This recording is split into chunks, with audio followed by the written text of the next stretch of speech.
estou em família, então é muito gratificante voltar sempre e revê-los.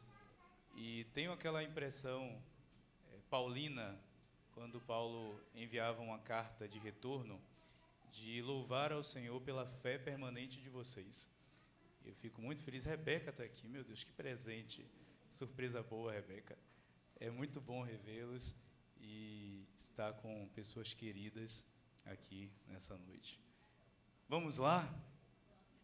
Estamos numa temática muito interessante que me parece um aprofundamento sobre a natureza de Deus. Não é uma pergunta sobre quem é Deus. Quem é Deus, este ou aquele, né? É uma pergunta sobre quem Deus é. Ela começa de uma certeza já, de alguém que não está num local do Deus desconhecido. É alguém que já está no Senhor, mas deseja aprofundar-se em quem Ele é. E essa é uma pergunta difícil, porque a resposta vem do próprio Deus. A revelação da natureza de Deus é a resposta de Deus para essa pergunta. Então, somente o Espírito Santo pode nos revelar. Ainda que nós estudemos e falemos, Deus não é um objeto de estudo. Ele não é um tema teológico. Então, a teologia ela não versa sobre Deus. A teologia fala das coisas de Deus, do movimento de Deus, da ação de Deus. Mas ela tem pouca capacidade de nos revelar quem Deus é. Ela nos informa algo a respeito de Deus, mas ela tem pouca capacidade de nos revelar quem Deus é. Deus nos revela pelo seu Espírito. Então é algo que nós precisamos da voz do Espírito falando a nós, para que a gente possa acessar. E quando o pastor Rodrigo entrou em contato comigo e falou do tema, eu achei muito interessante, porque o livro de Ezequiel tem estado no meu coração nesses últimos tempos. E em Ezequiel, quando Deus se manifesta ao profeta, ele se manifesta vários momentos se apresentando da seguinte maneira. Olha o que diz aí na sua Bíblia, quero que você abra a Bíblia comigo, Ezequiel capítulo 12, versículo 28. Ezequiel capítulo 12, versículo 28. Deus, sempre que deseja apresentar-se de uma maneira, tem um sentido para aquilo. No versículo 28, ele diz assim: Pois bem, diga a eles, assim diz o soberano Senhor, nenhuma das minhas palavras sofrerá mais demora. Tudo que eu disser se cumprirá, declara o soberano Senhor. Se a gente passar para o texto de Ezequiel 36, versículo 33, nós veremos aqui também Deus se apresentando. Assim diz o soberano Senhor: no dia em que eu vos purificar de todas as iniquidades, farei com que sejam habitadas as vossas cidades e reconstruídas as vossas ruínas. Talvez na sua Bíblia esteja o Senhor Yahweh, outro tipo de tradução. O sentido da apresentação que Deus faz de si mesmo aqui é soberano Senhor. E quando Deus se revela sempre como soberano em Ezequiel, ao mesmo tempo, ele fala com Ezequiel, chamando Ezequiel de filho do homem.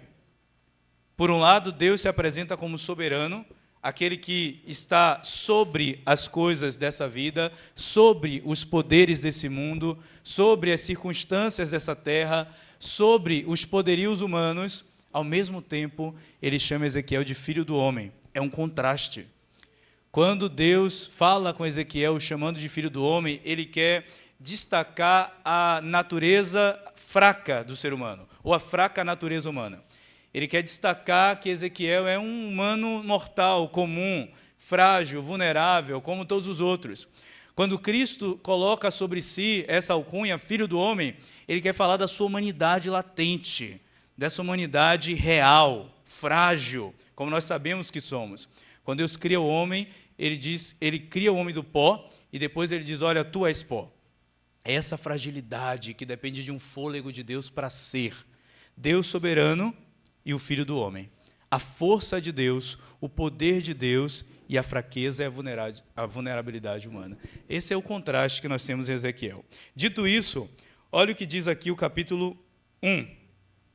Como começa esse livro. Deixa eu buscar aqui a versão que quero ler, que é a versão NVI, que eu estou com a Bíblia de Jerusalém. Só um momento.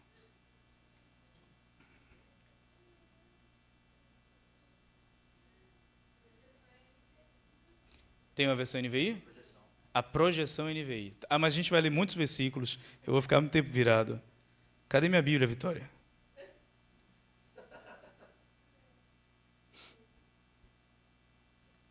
NVI, vamos lá. Ezequiel capítulo 1.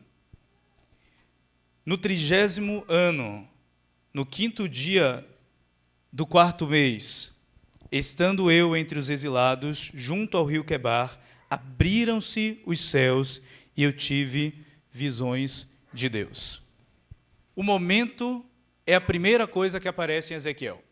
E o momento tem tudo a ver com a mensagem de Deus no livro de Ezequiel. Ele diz no 30º ano, no 5º dia do 4º mês. Mas havia 5 anos que ele estava exilado. Ezequiel é daquele grupo que primeiro foi levado ao cativeiro da Babilônia e depois, então, um grupo maior vai ser levado. Então, havia 5 anos. O que ele está marcando com esse 30º ano? Esse 30º ano tem a ver com a idade, com a vida do próprio Ezequiel. 30 anos ele estava completando, não naquele momento exatamente, mas ele estava com 30 anos, e ele era sacerdote de Deus. Mas para que ele começasse a exercer esse sacerdócio, ele precisava completar os 30 anos. E para isso ele precisava estar em Jerusalém. Então imagina alguém que teve toda a sua vida sendo formado para o sacerdócio, um sentido de vocação, de chamado, de destino, de sentido na vida. De repente acontece o pior que poderia acontecer. O maior castigo que viria sobre a nação de Israel era o exílio. Deus havia falado desde Deuteronômio que se eles obedecessem, eles permaneceriam na terra. Se eles desobedecessem à lei de Deus, eles seriam tirados da terra. Logo, por mais que Israel tenha vivido alguns castigos, o castigo do exílio foi o maior dos castigos. Havia uma desesperança, tudo havia acabado. Ainda que em outros momentos coisas difíceis tenham acontecido na vida dos judeus e dos israelitas, todas essas coisas eram contornáveis, porque eles ainda tinham a terra. Era o lugar que representava que a bênção de Deus permanecia sobre eles. Deus havia prometido isso a Abraão. Eu levarei você a uma terra que mana leite e mel. Toda a trajetória de Moisés foi assim. Entraram com Josué na terra prometida. Esse era o sinal da bênção de Deus. Eles poderiam perder tudo, mas não poderiam perder a terra. Porque perdendo a terra, eles estavam perdendo Deus. Não havia mais caminho para eles. E isso aconteceu primeiro ao Reino do Norte. E mesmo com os avisos, isso também acontece no cativeiro da Babilônia. Então, pense que o cenário que Ezequiel quer construir aqui é que este era o momento dele estar em outro lugar, em outra circunstância, fazendo outras coisas. Era um momento em que o sentido da vida dele ia se cumprir. O destino para ele ia ganhar concretude. Mas é nesse período que ele está entre os exilados. O pior lugar para se estar, entre os exilados. E aí veja, quando se fala de exilado, é o corpo que está exilado, mas um corpo exilado faz uma mente ficar exilada, cativa. Um corpo exilado faz com que a alma fique cativa, as emoções. Você vai se tornando cativo, você está escravizado, mas vai se tornando escravo, como aconteceu com o povo de Israel no Egito. Eles desceram como família de Abraão e de Jacó, mas quando eles saem depois de 400 anos, o que é que eles são? Eles não sabem mais quem eles são, por causa do exílio. Então temos aqui um corpo exilado, mas uma alma exilada também, uma mente exilada também, uma mente sem esperança, num cenário totalmente desfavorável. Esse é o momento de Ezequiel. E ali está junto ao rio. Imagina que à margem do rio, para onde Ezequiel está olhando primeiro? Pensa aí, é uma conjectura, né? A Bíblia não diz, Mas imagina aí, ele chega à margem do rio, pensa que ele está numa terra estrangeira, a Babilônia, sem esperança nenhuma, num momento marcante da sua vida, que ele tem saudade da sua terra, e ele está à margem do rio Quebar. Para onde ele está olhando? Para o rio. Ao olhar para o rio, o que ele vê?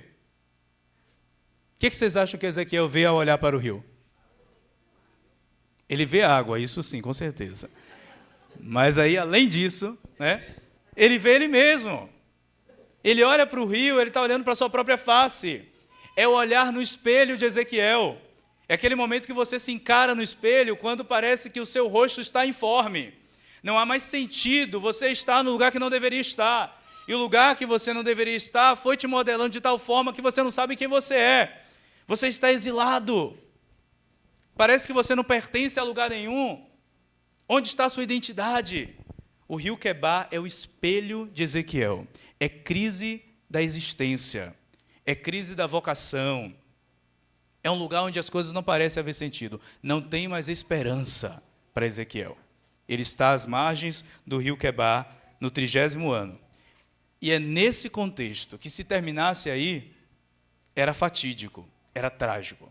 É nesse contexto que toda a revelação de Deus em Ezequiel vai se dar. É nesse contexto que Deus se apresenta como soberano. É nesse contexto aqui. A forma que Deus se manifesta tem a ver com contexto. A gente está com o símbolo da sarça ardente, tem tudo a ver com isso. Era o contexto de Moisés ali em Midian, fugido, exilado, autoexilado.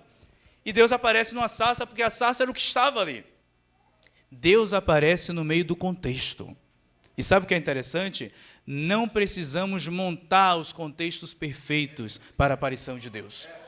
Não precisamos montar o cenário. Qual o cenário que Deus se manifesta? É este. Tem que ser dessa forma. Como que Deus pode se manifestar na minha vida se ela estiver dessa forminha aqui? Em que lugar Deus se manifesta? Neste aqui. Não é o que a Bíblia diz sobre Deus.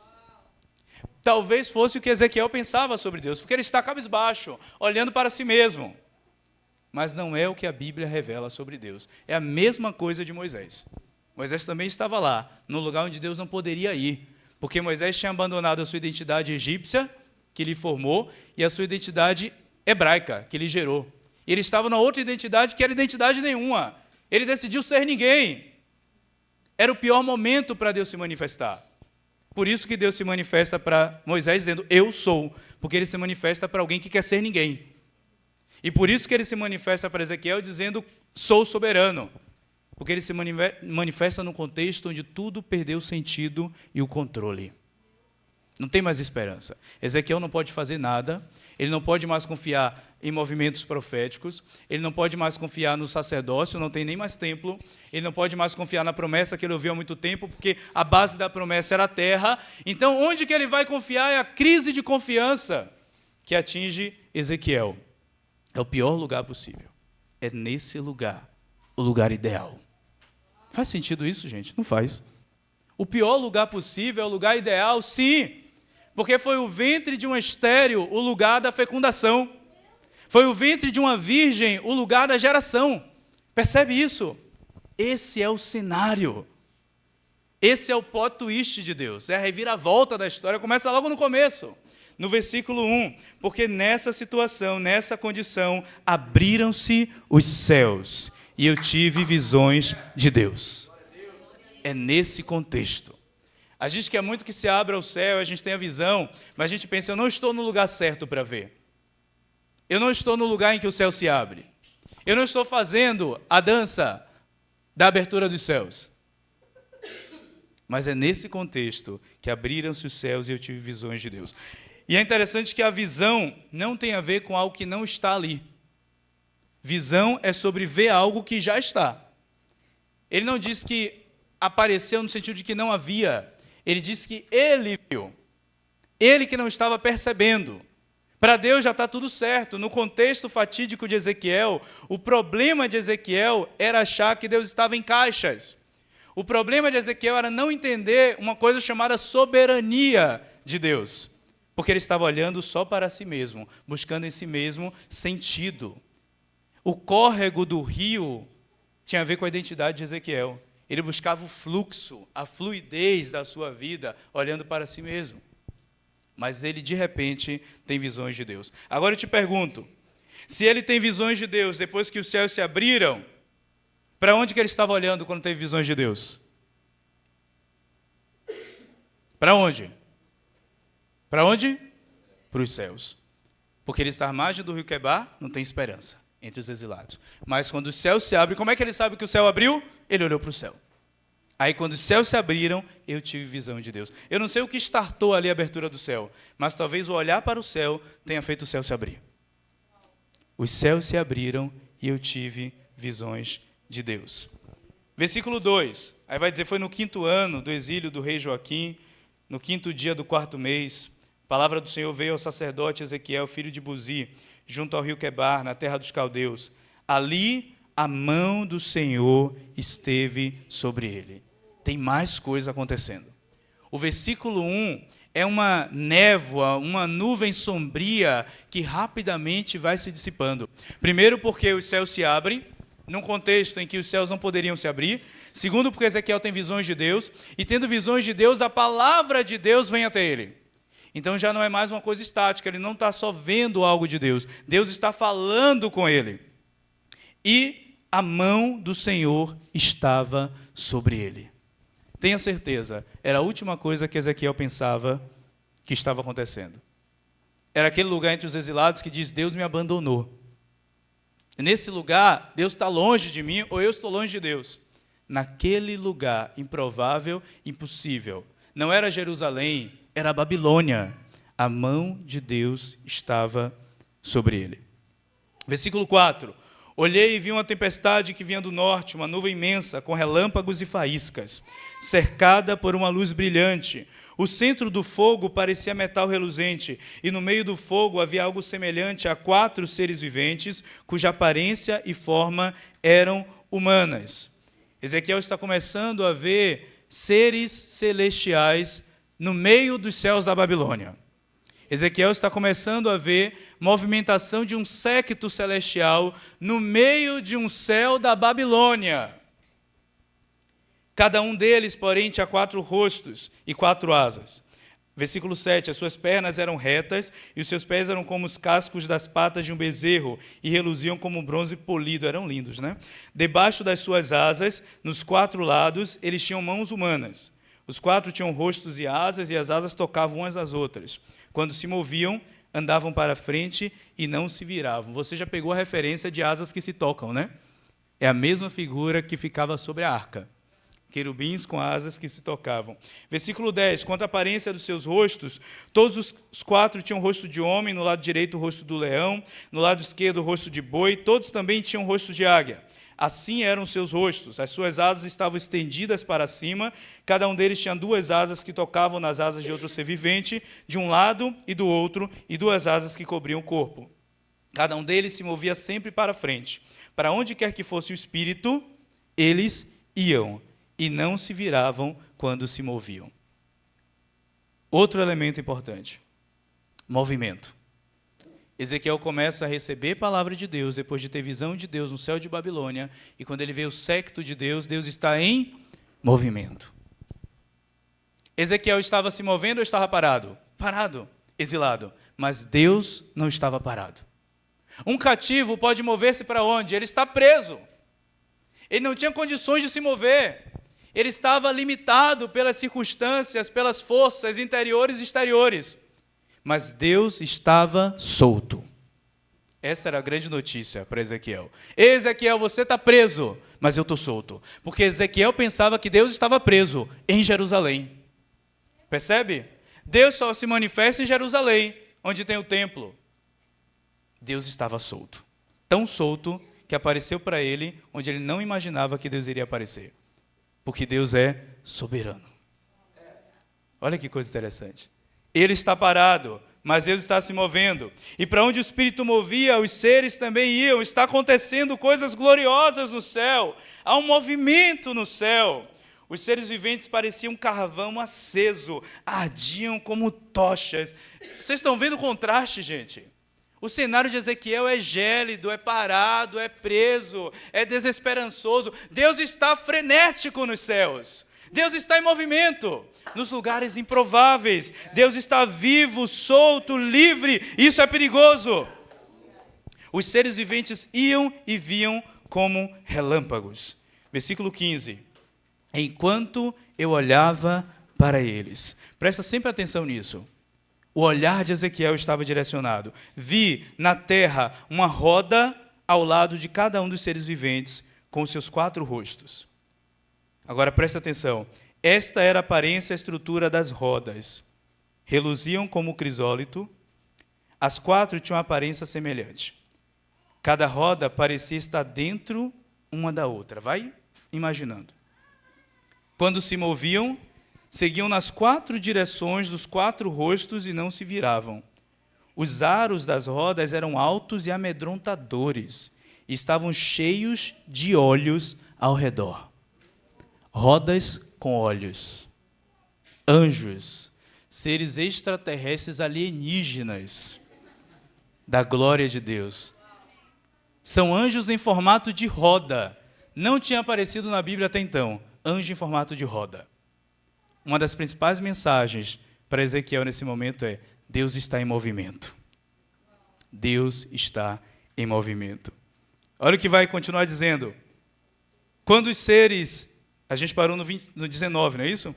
Quando os seres viventes se moviam, as rodas ao seu lado se moviam. Quando se elevavam do chão, as rodas também se elevavam. Para onde quer que o espírito fosse, os seres viventes iam, e as rodas os seguiam, porque o espírito dos seres viventes estava nelas. O espírito dos seres estava nas rodas. Quando os seres viventes se moviam, elas também se moviam. Quando eles ficavam imóveis, elas também ficavam imóveis. Quando os seres viventes se elevavam do chão, as rodas também se elevavam com eles, porque o espírito deles estava nelas. Acima da cabeça dos seres viventes havia o que parecia uma abóbada, reluzente como gelo e amedrontadora. Debaixo dela, cada ser vivente estendia 2 asas ao que lhe estava mais próximo, e com as outras 2 asas cobria o corpo. Ouvia o ruído das suas asas quando voavam. Parecia o ruído de muitas águas. Parecia a voz do Todo-Poderoso. Era um ruído estrondoso, como de um exército. Quando paravam, fechavam as asas. Estava tão real aquilo que praticamente Ezequiel sentiu o vento da asa no rosto dele. É semelhante à experiência de Pentecostes. Veio o som como de um vento. Aquele lugar foi inteiramente tomado. Imagina a paz e a tranquilidade de um rio correndo.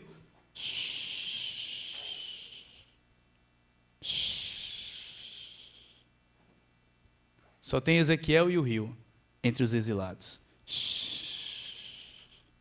Agora imagina como esse cenário vira. Relâmpagos, rodas com olhos, uma dentro da outra, seres com o rosto de boi, de homem, de leão, andando para lá e para cá, trovões, carvão aceso, abóbada em formato com luz de gelo reluzente e asas se movendo, parecendo o ruído de muitas águas, a voz do Todo-Poderoso. O ruído estrondoso como de um exército. Versículo 25. Então veio uma voz de cima da abóbada que estava sobre a cabeça deles, enquanto permaneciam parados com as asas fechadas. E aí o versículo 26, para a gente trabalhar aqui. Acima da abóbada, sobre a cabeça deles, havia o que parecia um trono de safira, e bem no alto, sobre o trono, uma figura semelhante a um homem. No final, havia céus abertos, visões de Deus, palavra de Deus, séquito angelical, glória de Deus, movimento celestial, como de um exército poderoso, trono, e havia um homem no trono. Deus estava ali. Ele continuava sentado da mesma forma que ele estava em Jerusalém. Uma das coisas mais importantes que eu percebo a respeito de Deus em Ezequiel é que o fato de Deus ser soberano significa que Ele está solto e significa que, independente da circunstância da minha vida, Deus permanece no trono. Deus permanece reinando. E que nos lugares mais improváveis, é ali que eu vou encontrar a soberania de Deus. Nos lugares que eu penso que Deus está reinando, é óbvio, eu já vou preparado. Mas nos lugares onde Deus não pode reinar, como Deus pode se sobrepor aos reinos de Nabucodonosor? Como Deus pode se sobrepor ao pecado de Israel? Como Deus pode continuar reinando se Israel o abandonou? Deus saiu de Jerusalém e com rodas veio para a Babilônia. Eu não sei onde você está. Eu não sei onde o seu coração está. Eu não sei onde a sua alma está. Mas uma coisa importante sobre Deus, que Moisés aprendeu na sarça, é que o trono de Deus tem roda. O trono de Deus não tem raiz, ele tem roda. Percebe? Quando a circunstância da vida te sopra para um lugar improvável, Deus vai rápido. Deus vai ao seu encontro. Por que Deus estava na Babilônia? Que interesse tinha Deus na Babilônia? Será que Deus estava buscando as riquezas da Babilônia? Será que Deus estava querendo o território da Babilônia? Será que Deus tinha compromisso com os reis da Babilônia? Não. Deus estava na Babilônia porque Ezequiel estava na Babilônia. Percebe? Eu não sei onde você está. Eu não sei se você subiu a montanha para estar onde você está ou se você caiu no abismo. Eu sei que quer eu suba na montanha, tu estás ali. Quer eu desça ao mais profundo abismo, ali também estás. A gente tem a capacidade incompreensível de arrastar Deus para onde a gente estiver. Mesmo se você cair no poço, então tem poço com Deus. Percebe? Isso é inescapável, você não desgruda da graça de Deus, é impossível. A imagem que vem na minha mente é o Homem-Aranha quando está lutando contra aquele, sabe, é o Venom, não sei, aquela, né? Homem-Aranha 3, ele tenta desvencilhar e não consegue. Deus é assim, não desgruda de você, no seu pior momento ele está ali grudado. Você sai na rua bem para ser visto, Deus está ali. Você se esconde no seu quarto para não ser visto com ninguém, Deus está escondido com você. Você está sobre a cama, Deus está ali. Você está debaixo da cama, Deus está ali também. Deus é soberano de uma maneira que você não pode controlar nem entender. Você só pode entrar debaixo dessa soberania, porque o trono dele tem roda, está sobre você sempre. Isso é soberania. A soberania de Deus é dizer que de Deus não se pode escapar. E isso pode ser ótimo, isso pode ser péssimo, depende de quem você é. Mas de Deus não se pode escapar. Não pode escapar de Deus. Soberano Senhor, Ele permanece. Deus continuava reinando no meio do caos, é a maior revelação. A partir daí, então, Ezequiel sai desse lugar de crise, esse lugar de problema, esse lugar pequeno, de estar entre os exilados, de se identificar com exilados. Ele sai para um outro lugar. O Ezequiel que estava entre os exilados, e Deus estava o buscando, é o Ezequiel agora que está com Deus, entre o séquito de Deus, e está buscando os exilados porque tem uma mensagem, tem uma palavra. Se você está no meio dos exilados, deixa eu dizer uma coisa, você é palavra de Deus para os exilados. Se você está no meio dos perdidos, você é palavra de Deus para os perdidos, porque Jesus não fala que você tem luz, Jesus fala que você é luz. Jesus fala da natureza. A gente não entende isso. A gente fala, olha, minha luz está brilhando. Minha luz não está brilhando. Não, você é luz. Você não tem luz. A questão é, se você brilha no aceso, você nem percebe que está brilhando. É igual peixe que não sabe o que é água. Se você brilha em lugar escuro, a sua luz realmente brilha. Então vai ter momento que Deus te sopra para a escuridão, para Ele mostrar que quando você vai, Ele vai junto e a sua luz pode resplandecer entre os homens. O que você chama de problema, Deus vê como um cenário ideal para a manifestação divina. Então, isso nos levanta em uma alegria indizível, como diz o apóstolo Pedro. Eu não tenho motivo para me entristecer ou me desesperar, porque Deus permanece. Eu tenho um trono móvel atrás de mim. Onde eu estiver, Deus está no controle. Isso não significa que as coisas estão sob controle. Porque a gente avalia se Deus está no controle se as coisas estão controladas. As coisas se descontrolam. E você fala, meu Deus, está tudo uma bagunça. E Deus está em cima da bagunça, reinando. Como que pode isso? Ele é soberano. Como que pode Deus reinar na Babilônia? Ele é soberano. Mas eu não estou conseguindo controlar, porque você não está no trono. Você não tem trono. Deus reina no trono. Ele permanece reinando. A gente perde o controle e a gente pensa que Deus perdeu o controle, porque a gente acha que a gente é Deus. A soberania de Deus é dizer, independente do que você pensa, independente do que está na sua mão ou do que se esvaiu, tudo está na mão de Deus. O que está na sua e o que caiu da sua continua na mão dele. Ah, isso é descanso. Eu não preciso me preocupar. Mas veja, está tudo fora de controle. Talvez. Aqui no horizontal está. Mas no vertical, abriram-se os céus. E eu vi rodas com olhos. Rodas com olhos. Isso é descanso para a nossa alma, gente. Deus é lugar de descanso. Então, aí em Ezequiel se repete 93 vezes a expressão filho do homem. Deus está enfatizando a fragilidade de Ezequiel, enfatizando a fragilidade, para dizer que na sua fraqueza Deus é mais glorificado. Quando você perde o controle, Deus o assume. Veja que Deus leva os seus ao lugar da perda de controle. Quando ele leva Sara ao lugar de esterilidade, para fazer de Sara mãe de nações, ele leva ao lugar que Sara não tem o controle. Quando ele espera Abraão ficar velho, é o lugar que não tem controle.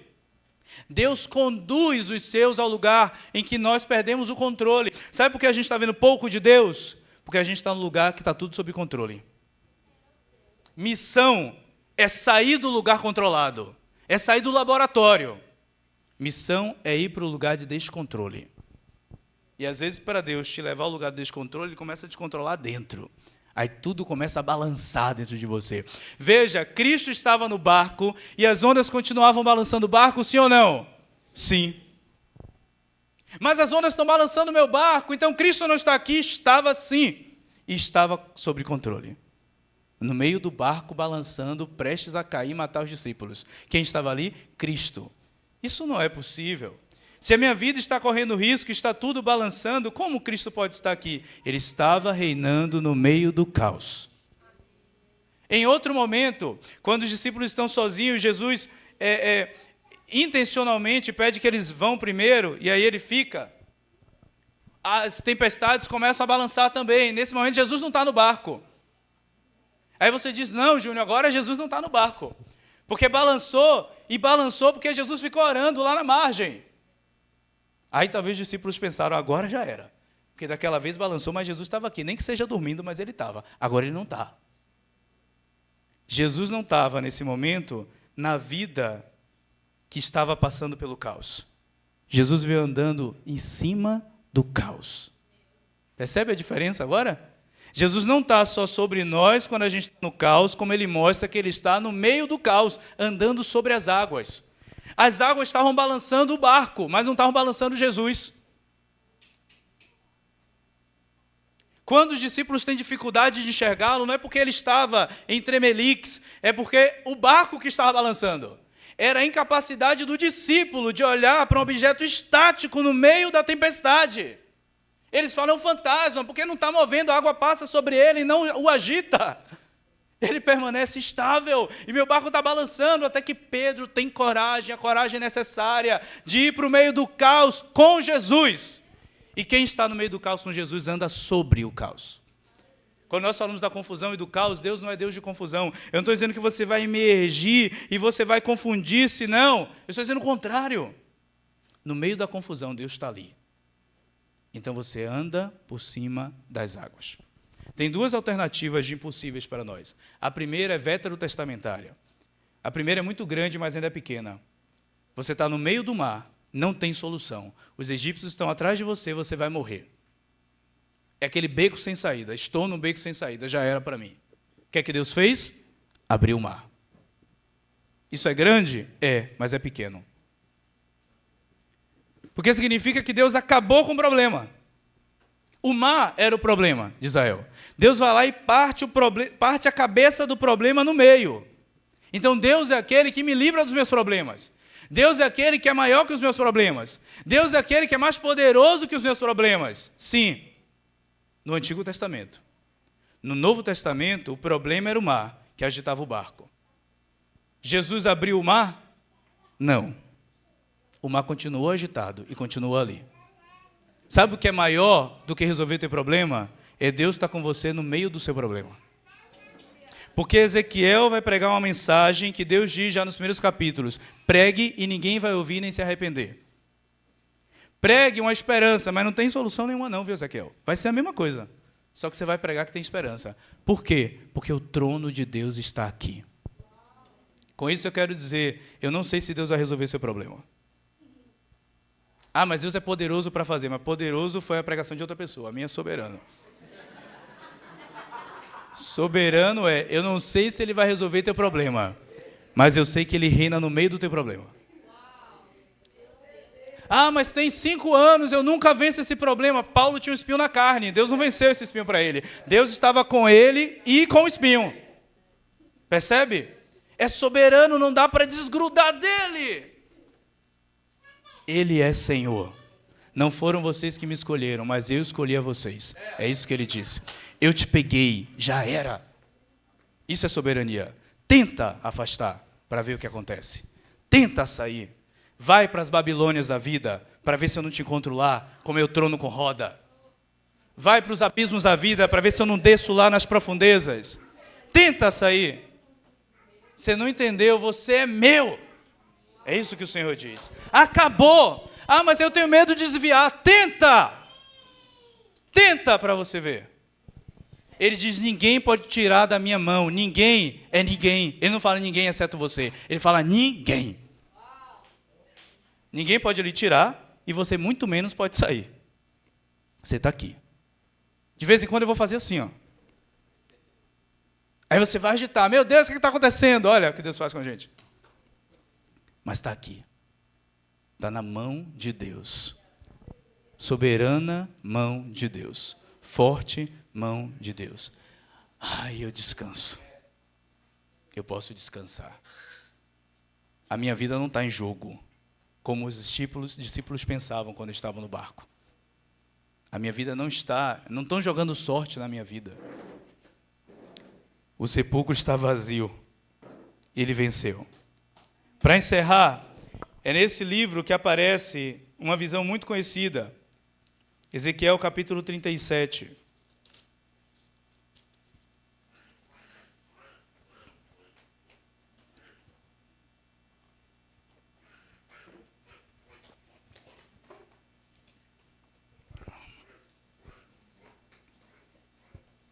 Vamos para o capítulo 37, para a gente se encerrar. Olha o que diz. A mão do Senhor estava sobre mim, e pelo seu espírito ele me levou para o meio de um vale cheio de ossos. Veja, quem levou o profeta ao meio do vale? Deus, o Espírito, né? Levou para o meio de um vale cheio de ossos. Nesse momento, Deus não disse nada para ele. A primeira coisa que Deus fez foi levar ele para o meio de um vale cheio de ossos. Talvez não fosse tão claro para ele que foi Deus que levou. Deus o leva para o meio de um vale cheio de ossos. O que é que a gente faz? A primeira coisa que a gente faz quando a gente se encontra no meio de um lugar que não tem vida, só há morte, não há solução. A gente desespera, porque a gente pensa que tal qual a morte que está ao nosso redor, será a morte dentro de nós. Nós seremos afetados pela morte, porque só há morte ali. Deus leva ele para o meio de um vale cheio de ossos. Ele me levou de um lado a outro, entre eles, e pude ver que era enorme o número de ossos no vale, e que os ossos estavam muito secos. Gente, a gente lê esse versículo, em 30 segundos a gente já está no 3. Mas pensa se isso aqui fosse um ano da vida de Ezequiel. O versículo 1 e o versículo 2. Um ano. Deus o fazendo caminhar para lá e para cá em vale de ossos secos. Imagine se fosse 5 anos. Imagine se fosse 10 anos. 20 anos. Até que o versículo 3 acontecesse. Ele me perguntou, filho do homem, que significa humano, fraco, frágil, incompetente, incapaz, estes ossos podem tornar a viver? Ei, você que não tem gestão nem da sua vida, essa morte pode virar vida? A resposta óbvia é, isto é impossível. Mas esse Ezequiel não é o do capítulo 1, lá do versículo 1. Esse Ezequiel já passou pelo processo de ver Deus com o trono de rodas. Então ele diz, eu respondi, ó soberano Senhor. Esse início da resposta já é a resposta. Ezequiel não precisava falar mais nada, até porque o que ele fala é só redundante do que ele já disse. Ó soberano Senhor, só tu sabes. Só tu és soberano o suficiente de vida, morte virá vida, ossos sequíssimos, muitos. Ó soberano Senhor, só tu sabes. Então ele me disse, quando Ezequiel está, presta atenção no processo, quando Ezequiel está no meio do vale de ossos secos, não porque ele foi até lá, mas porque o Espírito o conduziu até lá. Quando Deus o pergunta a respeito da situação em que ele está, e ele responde olhando para Deus e para a natureza de Deus, não olhando para a circunstância e do jeito que ela está, nem olhando para a sua fragilidade, ele não olha para o vale de ossos secos, ele não olha para o Filho do Homem, ele olha para o soberano Senhor. Percebe a diferença? A forma que você vai reagir tem a ver com para onde você está olhando. Porque você caminha para onde você está olhando. Se você vai andar para um lugar, para uma direção, primeiro você olha para essa direção. Então o lugar que você está olhando é a direção que você vai caminhar. Havia 3 possibilidades: olhar para a fraqueza dele como homem frágil e fraco, olhar para o vale de ossos secos como situação impossível, ou olhar para o Deus soberano, que pode juntar o homem fraco com o vale de ossos secos e transformar isso em outra coisa. Ele olha para o soberano. Versículo 4, então ele me disse, profetize a esses ossos e diga-lhes, ossos secos, ouçam a palavra do Senhor. Uau! Quem já viu osso ouvindo, gente? Que loucura, um monte de gente morta. Ó, Ezequiel, fala aí com esses ossinhos aí, ó. Fala, ouve, ossos. Ezequiel foi o profeta mais maluco. Os sinais que Deus mandou ele fazer eram loucos, mas loucos mesmo. Não vou nem citá-los aqui, aí você lê Ezequiel em casa. Eram os piores sinais que alguém poderia receber. Foi de Ezequiel. Era coisa louca, tanto que pensavam que ele era lunático. Quando Deus manifesta a sua soberania, muita gente vai achar que você é lunático. Porque as pessoas vão olhar o vale de ossos secos e vai ver você falando com osso. Quem não já perguntou, ver alguém falando sozinho, você está maluca, está falando sozinha? Pior que falar sozinho é falar com osso. Muita gente vai dizer, você está louco, você está maluco. Ossos secos, ouçam a palavra do Senhor. Assim diz o soberano Senhor a estes ossos, farei um espírito entrar em vocês e vocês terão vida. Essa é a promessa. A promessa de Deus é, Deus vai transformar o caos em ordem, mas não é imediatamente. Calma. Deus não quer que você confie na ordem, Deus quer que você confie nele. Percebe a diferença? Deus não quer que você tranquilize quando está a ordem. E por isso Deus vai segurar. Segura aí um tempinho o caos, para ver se ele fica bem quando tem ordem. Então ele vai me usar para ter ordem, porque ele não está estável porque ele tem a mim. Ele está estável porque eu dou ordem a ele. Eu dou ordem à vida dele. Percebe a diferença? Jesus multiplicou pães e peixes para a multidão, sim ou não? Depois elas voltaram. Quando elas voltaram, Jesus falou, opa, vocês vieram por causa dos pães e peixes, mas tem um pão que desce do céu, chega. Então, às vezes é a ordem. Deus coloca a ordem na minha vida. Ah, eu quero Deus. Deus abre o caminho no meio do mar. Ah, eu quero Deus. E quem não quer? Quem não quer esse Deus? Tem um problema? Deus é maior que o seu problema. Eu quero Deus. Agora tem um outro Deus na Bíblia. Tem um problema? Tem. Fica com ele. Como assim? É teu. Agora vai ser seu e meu. É problema nosso. Mas continua sendo problema. Você está disposto? Não, eu quero alguém que resolva o meu problema. Não. Eu não resolvo o seu problema. Mas eu fico com você no meio do problema. Vai topar isso? Esse é Deus, gente. Então, às vezes a gente vive um evangelho fraco. É um evangelho que qualquer lugar de treinamento, de qualquer coisa, vai lhe fazer sair de um problema, utilizando 5 técnicas de mindset. Tem problema que fica ali. E Deus fica ali também. Então há uma promessa e há um processo para a gente fechar mesmo.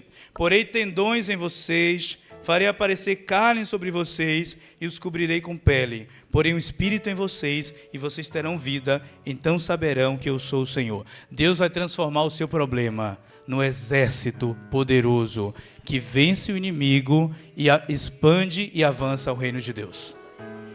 Problema, Deus levanta um monte, isso se transforma em exército a favor de Deus. Fica tranquilo. Fica tranquilo, nós precisamos de Deus. Esse tabernáculo é todo sobre quem Deus é, não é sobre o que Deus faz, ainda que Deus faça, é sobre quem Deus é. Quem Deus é. Esse é um lugar de estabilidade, Ele é. Por isso nós estamos nos tornando. Então talvez você saia daqui, o seu problema de hoje, que você veio talvez resolver, continue amanhã. Desculpa te falar isso. Porque eu posso dizer, Deus é maior que o seu problema, vai resolver seu problema, amanhã o problema está aí. Aí você fraqueja na fé. Pode ser que o problema que você tem hoje continue amanhã. E eu não vou ser a pessoa que vai dizer assim, deixe seu problema ali fora e entre. Não. Até porque ele não vai deixar você. Você pode até tentar deixar o problema não deixa você, né? O problema vem aqui, ó, junto com você.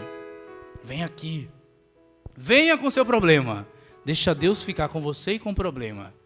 E se o problema não for resolvido, saia daqui você, Deus e o problema, que você vai estar seguro. Vai estar tranquilo. Nós estamos falando sobre Deus. Antes de falar do que Deus faz, é o que Deus é. Amém? Vamos ficar de pé? Eu queria que você orasse com a convicção de quem aprendeu que o trono de Deus tem roda.